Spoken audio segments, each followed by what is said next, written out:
저희 조코피TV는 인터넷 가전 렌탈 변경 시 현금으로 110만원 당일 지급, 인터넷 끝판왕, 썬팅 필름의 새로운 패러다임을 선사하는 T9 필름, 고객의 차도 내 차처럼 꼼꼼하게 카스페이스와 함께합니다.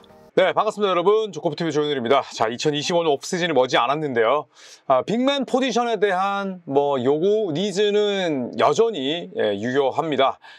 결국에는 인사이드가 강해야 요즘에 3점 농구, 또 피켓롤에 대한 홍수 시대라 하더라도 빛을 발할 수가 있는데, 이번 여름 공통적으로 입을 모아서 이야기하는 건 빅맨의 풀이 적다, 빅맨의 깊이가 얕다는 겁니다. 자, 그래도 FA로 팀을 떠날 가능성이 있거나 아니면 팀이 트레이드를 원하는 빅맨들이 있습니다. 이 7명을 함께 만나보시죠. 지금 인터넷 끝판왕에서 모르면 못 받는 현금 지원금 110만원 받을 수 있습니다. 내가 내는 월 요금에 포함되어 있는 거라 이거 받지 않으면 결국 나만 손해보는 겁니다. 현금 지원금 110만원에 합리적인 요금 설계로 결합 할인 72만원까지도 놓치지 않고 챙겨준다고 하는데요. 약정이 남아있어도 상관없습니다. 인터넷 끝판왕에서 구독자분들을 위해 지금 사용 중인 상품보다 얼마가 이득인지 확인만 해보셔도 스타벅스 커피 쿠폰을 증정! 현금 사은품을 혹시라도 더 주는 곳이 있다면 차액 150% 보상한다고 하니까 다른 데 알아볼 필요 없이 믿고 하셔도 됩니다. 365일 상시 상담 가능하니까요. 1555-3312로 전화하시거나 더보기란 고정 댓글 링크로 확인해보세요. 자, 첫 번째 선수는 제가 여러 번 말씀드렸듯이 니콜라 부세비치입니다. 시카고 불스는 부세비치를 대가로 미래자원 영입을 원하는 상황이고요. 미래자원 영입은 결국 추가 드래프트 지명권 혹은 젊은 선수가 되겠죠. 부세비치를 갖고 1라운드 픽을 받아오는 건 어불성설이지만 시카고 불스는 1라운드 픽을 바라는 눈치이고, 지난 시즌 굉장히 건재를 과시했습니다. 30대 중반의 나이에도 불구하고 9경기밖에 빠지지 않았고요. 31.2분 뛰면서 평균 더블 그리고 어시스트도 3.5개, 패스를 잘 한다는 선수죠. 네, 그리고 야투가 53%, 3점을 굉장히 많이 던지지만 40.2%, 그리고 자유투가 80.5%니까 180 클럽은 아니더라도 3점 던지는 빅맨이 170 클럽이면 엄청난 거죠. 네, 그래서 그만큼 슈팅이 훌륭한 선수다, 이렇게 볼 수가 있겠습니다. 향후 2, 3년, 3, 4년은 거뜬하고요. 그리고 연봉이 쌉니다. 다음 시즌 연봉이 21.3일에 불과하고, 현재 링크된 팀은 골든스테이트가 대표적인데 떠날 확률은 굉장히 높다고 봅니다.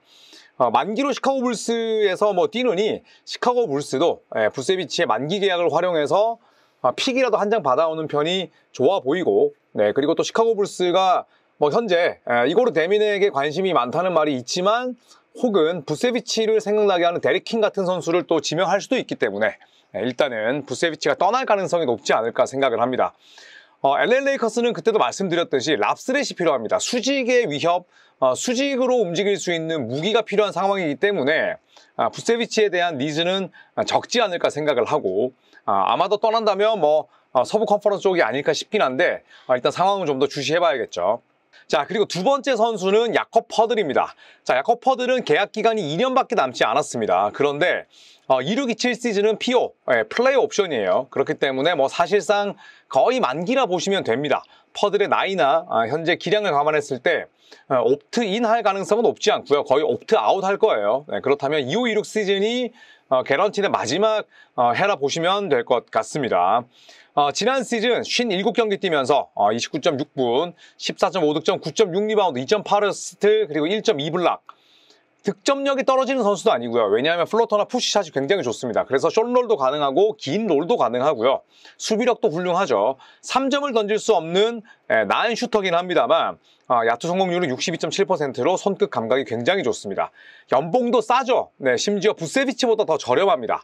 다음 시즌 19.5밀, 2627 시즌도 20밀이 안 되기 때문에 플레이 옵션을 포기하고 아마도 FA가 되겠죠. 네, 비제한 자유계약 선수로 풀릴 겁니다.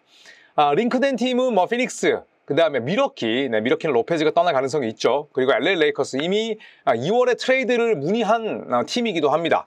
자, 그런데 퍼들은 기본적으로 비싸죠. 1라운드 픽 2장은 들어가야 되지 않겠어요? 네, 그래서 과연 야콥 퍼들이라는 굉장히 준수한 빅맨이지만 올스타 아래급에 있는 빅맨을 위해서 1라운드 픽 2장을 쓸 팀이 있을까? 저 의문이 들긴 합니다.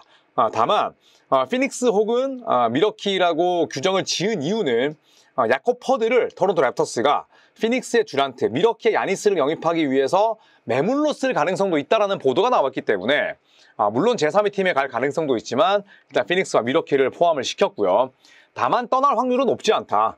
블록버스터 딜이 일어날 때 퍼들이 가지 않을까 싶고, 퍼들 단독으로는 야콥 퍼들에게 1라운드 픽을 멀티로 써가면서 퍼들을 데려올 팀은 사실 많지 않아 보입니다. 그렇기 때문에 떠날 확률은 별 2개만 매겨봤습니다. 자, 그리고 세 번째 선수는 바로 라우리 마카넨입니다. 자, 라우리 마카넨은 유타 재즈를 대표하는 그런 아주 값비싼 선수죠. 자, 그런데 빌 시먼스의 보도에 따르면 유타 재즈는 라우리 마카넨 트레이드 제안에 귀를 기울일 계획이다. 그러니까 아예 팔지 않는다와는 좀 다릅니다. 그쵸? 아예 팔지 않으면 귀를 기울이지 않겠죠. 그런데 우리가 라우리 마카넨을 트레이드 시장에 내놓습니다 보다는 좀 마일드하지만 어쨌든 마카넨 트레이드를 한번 귀 기울여서 들어보겠다라는 이야기입니다. 자, 지난 시즌 47경기 가장 큰 문제는 물론 라우리 마카넨이 정말 아파서 뛰지 못했던 경기도 있긴 합니다만 또 반대로 DNP도 많았고, 어쨌든 마카넨에게 가장 큰 이슈는 건강입니다. 거의 뭐 70경기 이상 뛴 적이 없어요. 지난 시즌도 47경기 31.4분 19.0득점 그리고 리바운드 6개 안 됐고, 야투가 키가 큰 빅맨인데 42.3% 그리고 3점도 34.6%에 불과했습니다. 이번 시즌까지가 연봉이 18mm였는데 다음 시즌부터는 새롭게 계약을 맺었던 4년 거의 200mm에 달하는 그 계약이 처음으로 시작합니다. 자, 그래서 이 매물이 과연 제대로 통할까, 효율적일까 이런 생각이 들기도 해요. 악성으로 가진 않을까 또 이런 리스크도 있고요. 현재 링크된 팀은 뭐 필라델피아, 디트로이트, 샌안토니오, 마이애미 등등이 있는데 뭐 필라델피아는 이미 보도를 부인했습니다. 3번 시드와 뭐 폴 조지를 통해서 라우리 마카넨을 데려올 것이다 이런 보도가 나왔었는데 정면으로 반박했었고, 이 디트로이트 같은 경우에는 현재 라우리 마카넨을 뭐 영입할 수 있는 캡 룸은 충분하죠. 네, 그리고 또 라우리 마카넨을 데려오고 싶다는 그런 한 바람에 말릭 비즐리가 좋아요를 누르기도 했어요. 그리고 샌안토니오도 에셋이 많고 마이애미는 늘 마카넨에 대한 관심이 있었습니다만 18밀로 가치가 굉장히 높았을 때, 그러니까 연봉은 낮고 가치가 높았을 때는 데니 ain지 사장이 팔지 않았어요. 네, 그런데 지금은 이제 46.3밀짜리 선수가 됩니다. 즉 거의 50밀짜리 선수가 되는데 50밀짜리 선수가 됐을 때 판다? 이거는 스스로 난이도를 높이는 거죠. 그래서 유타 재즈가 벌금도 내면서 일부러 출전 안 시키고 또 스스로 가치도 떨어뜨리고 스스로 팀 성적도 낮춰가면서 라우리 마카넨을 지켰는데, 글쎄요, 굳이 지금 팔까요? 혹은 지금 팔릴까요? 이런 생각이 듭니다. 자, 그렇기 때문에 18밀의 마카넨은 굉장히 매력적이었다. 하지만 연평균 50밀의 마카넨, 건강에 의문부호가 붙는 마카넨, 그 다음에 우리 팀의 사장이 데니 에인지인 유타 재즈의 마카넨이라면 팔리지 않을 것이다. 그래서 저는 떠날 가능성은 대단히 낮게 봅니다. 자, 그리고 네 번째는 브룩 로페즈입니다. 미러키 벅스에서 자유계약으로 풀렸고요. 만기 계약자입니다. 네, 그래서 FA가 이미 됐죠. 네, 그래서 NBA 관계자들은 미러키를 떠날 것이다 라고 많이들 내다보고 있죠. 대신에 미러키는 역시나 FA인 케빈 포터 주니어는 잡을 계획이다, 이런 루머가 떴는데, 로페즈의 가장 큰 강점은 88년생 스테픈 커리, 케빈 듀란트, 러셀 웨스트브룩과 동갑이지만 굉장히 내구성이 좋습니다. 지난 시즌도 80경기 31.8분이나 뛰었고요. 13득점, 1.9블락, 리바운드는 원래 뭐 박스아웃에 몰두하는 선수이기 때문에 리바운드 수치가 높게 나오는 선수는 아니지만 여전히 뭐 컨텐더에 가더라도 25분은 뛸 수 있는 선수예요. 야투 50, 3.37%, 자유투 82% 이상의 굉장히 샤프한 슈팅을 가지고 있고요. 지난 시즌, 그러니까 이번 시즌 연봉은 23밀이었습니다. 23밀이었고 다음 시즌 글쎄요, 뭐 브룩 로페즈가 어느 정도의 계약을 원할지는 모르겠지만 단년 계약 혹은 뭐 2년 계약이지 않겠어요. 네, 그리고 뭐 2년에 한 50밀 정도면 합리적이라고 봅니다. 자, 링크된 팀은 휴스턴, LA 레이커스, 골든스테이트 전부 다 서부 팀이고요. 휴스턴 로켓츠는 로페즈가 일전에 FA가 됐을 때 휴스턴 로켓츠로 거의 갈 뻔했다가 마지막에 틀었습니다. 그래서 휴스턴 팬들은 로페즈를 그렇게 좋아하진 않지만 그래도 만약에 휴스턴 로켓츠가 스티븐 애덤스를 잡지 못한다면 휴스턴은 알프렌 생군의 백업으로 로페즈를 데려올 생각을 가지고 있고요. 그리고 LA 레이커스는 계속해서 로페즈와 엄청나게 링크가 돼 있죠. 이미 2024년 여름, 그러니까 1년 전에도 로페즈 영입에 관심이 있었고, 그리고 이번 오프시즌 때도 일찌감치 이번 여름에도 5월 중순에 아마도 이미 레이커스와 로페즈는 서로 대화하고 있을걸? 이라는 또 보도가 나오기도 했습니다. 자, 그리고 골든스테이트 워리어스 역시 시즌이 끝나자마자 브룩 로페즈, 그 다음에 브루스 브라운, 크리스타스 포르징기스 이런 친구들이 타깃이다. 이렇게 이야기를 했었는데 마비막스 역시도 무슨 얘기를 했었냐면 골든스테이트 워리어스가 빅맨 포지션과 관련해서 주목해야 될 선수는 바로 로페즈다. 이런 얘기를 했었죠. 나이 많습니다. 그리고 너무너무 느려졌어요. 하지만 미리 뒤로 처지는 수비를 했을 때 여전한 림 프로텍팅을 할 수 있고 3점이 가능하죠. 1.5개의 3점과 1.5개의 블락을 할 수 있는 선수는 여전히 많지 않습니다. 그리고 몸값이 비싸지 않기 때문에 브룩 로페즈 타임라인만 놓고 보자면 골든스테이트 워리어스와 또 어느 정도 맞는 부분이 있어요. 나이도 그렇고 그렇기 때문에 컨텐더 팀, 당장 이겨야 되는 팀들로부터 많은 관심을 받지 않을까 개인적으로 생각을 합니다. 자, 그리고 5번째 선수는 바로 마일스 터너입니다. 네, 인디애나 페이서스에서 현재 파이널을 뛰고 있는 선수고요.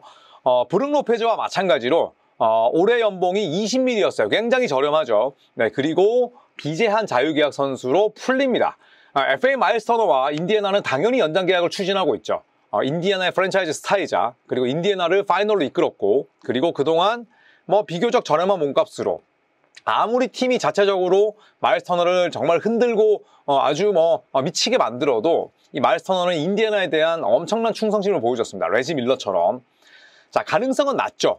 어떤 가능성이죠? 시장에 나올 가능성. 왜냐하면 인디애나가 잡을 거기 때문에. 그런데 만약에 시장에 나온다면 당장 S급 빅맨 매물이 될 수밖에 없습니다. 자, 이번 시즌 단 10경기만 쉬었고요. 30.2분 뛰면서 15.6득점. 리바운드를 잘 잡는 선수는 아닙니다. 하지만 평균 블락 2개. 3점과 블락을 2개씩 기록할 수 있는 선수고요. 야투 48.1%, 3점은 39.6%, 자유투 77.3%니까 역시나 니콜라 부세비치나 혹은 브룩 로페즈처럼 굉장히 날카로운 아웃사이드 슈팅을 지니고 있는 선수입니다. 자, 링크된 팀은 원소속팀이 인디애나, 그리고 빅맨 포지션이 필요한 디트로이트, 여기에 애틀란타까지 물망에 오르고 있는데 인디애나는 입장을 좀 바꿨어요. 터너를 잡는다면 사치세를 피할 수 없습니다. 그래서 애당초에는 만약에 터너를 붙잡게 된다면 에런 니스미스, 오비 토핀, TJ 맥코넬, 그러니까 지난해 오프시즌 때 트레이드 시장에서 관심받았던 선수들을 내보낼 것이다. 이런 보도가 있었는데 인디애나가 아니다. 만약에 우리가 터너를 잡으면 20년 만에 사치세를 내겠다라는 루머도 있어요. 그만큼 인디애나가 마일스 터너를 붙잡고자 하는 그런 의지가 큽니다. 그렇다면 연봉은 얼마가 될 것이냐? 지금 대부분이 연평균 30밀에서 시작할 거다. 이렇게 내다보고 있는데 지금 30밀이 캡룸에서 차지하는 비중이 높지 않잖아요. 그렇기 때문에 저는 개인적으로 마일스 터너의 나이나 그 다음에 인디애나에서 뛰었던 그간의 성과, 파이널까지 이끈 공로를 감안한다면 한 연평균 35밀 정도면 맞지 않을까, 개인적으로 생각을 합니다. 자, 그리고 디트로이트 같은 경우에는 마일스 터너뿐만 아니라 미네소타에서 플레이 옵션을 포기할 것으로 보이는 나즈리드에 대한 관심도 가지고 있는데 마일스 터너, 나즈리드의 공통점은 사이즈와 외곽을 갖춘 선수들이죠. 그래서 이 둘 중에 한 명을 굉장히 영입하고 싶어 하고, 애틀란타 역시도 지금 클린트 카펠라가 있긴 합니다만 오네카 오콩호에게 주전 자리를 내줬죠. 네, 그리고 오콩호가 3점을 던질 수 있긴 합니다만 터너의 경험, 높이, 그리고 이선 수비력이 필요하기 때문에 애틀란타도 관심이 있긴 합니다만 인디애나가 웬만해서는 잡지 않을까. 현재 인디애나는 굉장히 좋은 전력을 구축하고 있습니다. 향후 2, 3년, 3, 4년 끄떡 없어요. 그런데 터너를 잡지 못한다? 이거는 인디애나 로컬 팬들의 분노를 자아내게 하는 그런 결과를 낳을 겁니다. 그래서 개인적으로는 연평균 한 35밀 정도의 인디애나와 연장계약 맺지 않을까 개인적으로 생각을 해봅니다. 자, 그리고 6번째 선수는 브루클린 네츠의 닉 클렉스턴입니다. 3년 연속 기록은 떨어지고 있는데 우리가 클렉스턴에 대해서 생각을 해야 될 건 지난 시즌 70경기, 그 다음에 27분, 10.3득점, 7.4리바운드, 2.2어시스트, 1.4블락 점점 기록 떨어지고 있어요. 자유투 51.3%. 하지만 브루클린 네츠에서 뛰었던 지난 3년의 그런 1년의 과정들을 또 살펴볼 필요는 있다. 클렉스턴이 시즌 중반에 이런 얘기 했었죠. 탱킹팀에서 뛰는 거 팬들도 괴롭고 우리도 힘들다. 하지만 우리는 어떻게든 최선을 다해서 이기고 싶다. 이런 얘기를 했거든요. 그러다 보니까 닉 클렉스턴이 관중석에 공도 던지고 플래그런트 파울도 많아지고 분노 조절을 엄청나게 잘 못하는 그런 선수가 돼버리긴 했습니다만, 반대로 위닝 컬처, 이기는 문화가 있는 팀으로 간다면 저는 클렉스턴이 언제든지 반등할 수 있다고 생각을 합니다. 자, 그리고 때마침 오프시즌에 브루클린 네츠가 트레이드하고 싶어하는 자원은 닉 클렉스턴이다. 이런 보도가 나왔고, 그리고 클렉스턴이 설령 떠난다고 하더라도 브루클린은 데이런 샤프라는 클렉스턴의 백업으로서 좋은 활약을 펼쳤던 선수가 있고, 8순위 지명권으로 뭐 하다못해 신인들을 또 지명할 수도 있습니다. 현재 클렉스턴 레이커스로부터 관심을 받고 있고요. 2025년 2월에도 트레이드 협상을 가졌습니다. 이 당시에 뭐 이건 루머긴 합니다만 레이커스와 브루클린이 이런 딜을 놓고 협상을 했는데 깨졌다. 브루클린은 루이 하치무라, 게이브 빈센트, 1라운드 픽 스왑 2라운드 픽을 원했는데, 레이커스의 입장은 아니 우리가 클렉스턴에 대해 관심은 있는데 이 정도면 너무 과해. 그래서 파토가 났다라는 그런 보도도 있었어요. 자, 닉 클렉스턴 연봉 한번 볼까요? 하향식이죠. 점점 떨어집니다. 그쵸? 다음 시즌 25.3밀, 다다음 시즌 23.1밀, 다다다음 시즌 20.9밀이니까 하향식 구조예요. 아래쪽으로 향하는 구조입니다. 이거는 무조건 팀 친화적이죠. 셀러리는 계속 높아지는데 반대로 떨어지니까 엄청나게 매력적인 그런 이 연봉 구조라고 볼 수가 있겠고, 클렉스턴이 1999년생이에요. 예를 들어 레이커스로 간다. 많은 대가가 필요하겠지만 루카 돈치치랑 동갑입니다. 돈치치와 타임라인이 맞고, 그 다음에 랍스렛이죠.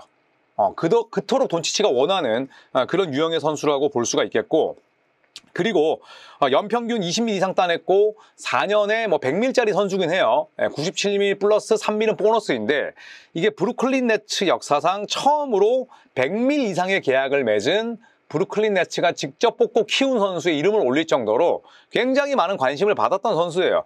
팀의 상황, 환경, 여러 가지 번잡함 때문에 제대로 성장을 하지 못했지만 저는 컨텐더에 간다면 충분히 제 몫을 해낼 수 있는 선수가 아닐까, 그렇게 생각을 합니다. 브루클린 네츠가 현재 1라운드 8번 픽을 가지고 있어요. 그래서 그 8번 픽으로 어떤 선수를 뽑느냐에 따라서, 또 혹은 뽑을 계획이냐에 따라서 클렉스턴을 팔지 아니면 뭐 팔지 않을지 여부가 정해진다고 생각을 하는데, 일단 브루클린은 8순위 픽으로 만약에 남아있다면 제레미아 피어스를 뽑을 가능성이 높다고 합니다. 이 선수는 뭐 실링이 엄청나요, 플로우보다는. 혹은 시카고 불스도 관심 있는 이고르 데민, 야코 치오니스, 노아 에센게, 그 다음에 컨 크누펠, 모두 다 브루클린이 고려하고 있는 선수인데, 만약에 빅맨을 뽑는다면 클렉스턴의 이런 행선지가 다른 팀으로 바뀔 가능성이 높겠죠. 어쨌든 클렉스턴의 이름은 저희가 꼭 주목을 해봐야 됩니다. 하향식 구조, 이거는 또 굉장히 중요한 사안이고요. 자, 마지막으로 워커 캐슬러입니다. 자, 워커 캐슬러도 라우리 마카넨과 마찬가지로 유타 재즈 소속인데, 저는 캐슬러의 이름이 다시 나올 줄은 몰랐어요. 물론 마카넨처럼 저희 캐슬러 팝니다 이건 아니에요. 마카넨뿐만 아니라 워커 캐슬러에 대한 트레이드 문의 역시 유타 재즈가 들어볼 계획이다라는 루머가 나왔습니다.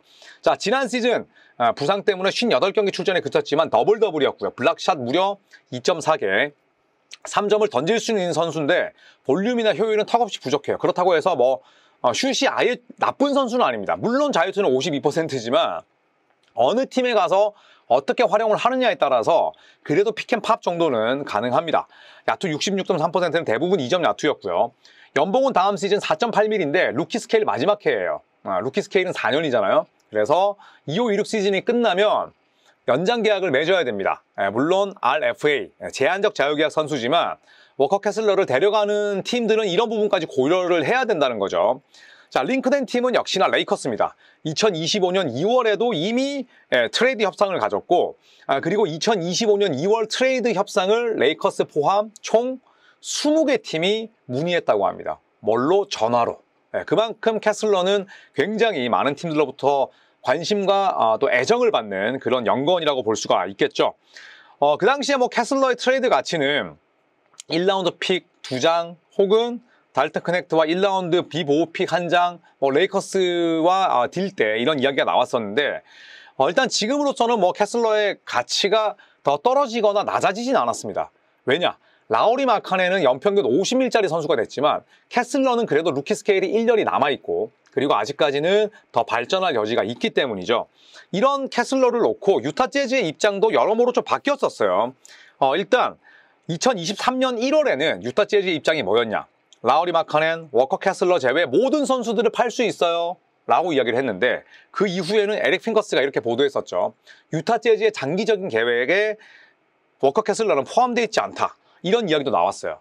지금은 그러니까 정확하게 스탠스가 아직까지 정해지지 않은 선수입니다. NFS라면 이미 not for sale, 저희는 팔지 않아요 라고 얘기를 했겠죠. 그런데 마카닌, 워커 캐슬러, 그 다음에 대놓고 조던 클락슨, 콜린 야스터는 팔겠다는 이야기를 했습니다. 그래서 유타 재즈는 지금 3, 4년째 표류하고 있어요. 일반적으로 정상적인 선수라면 유타 재즈에서 완전 내 마인드를 잡고 뛰기는 참 쉽지 않은 상황입니다. 그렇기 때문에 이 유타 재즈의 사장이 데니 에인지 또 아들이 오스틴 에인지잖아요.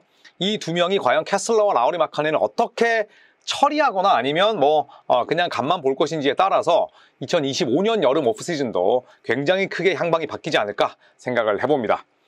자, 이상 2025년 오프시즌 우리가 주목해야 될 7명의 빅맨을 만나봤습니다. 여러분 구독도 꽉 눌러주시고요. 이제 파이널 진짜 거의 다 끝나갑니다. 3차전은 제가 중계하지 않지만 4차전 토요일에 열리는 파이널 4차전은 제가 중계하니까 또 많은 사랑과 애정을 부탁드리겠습니다. 고맙습니다.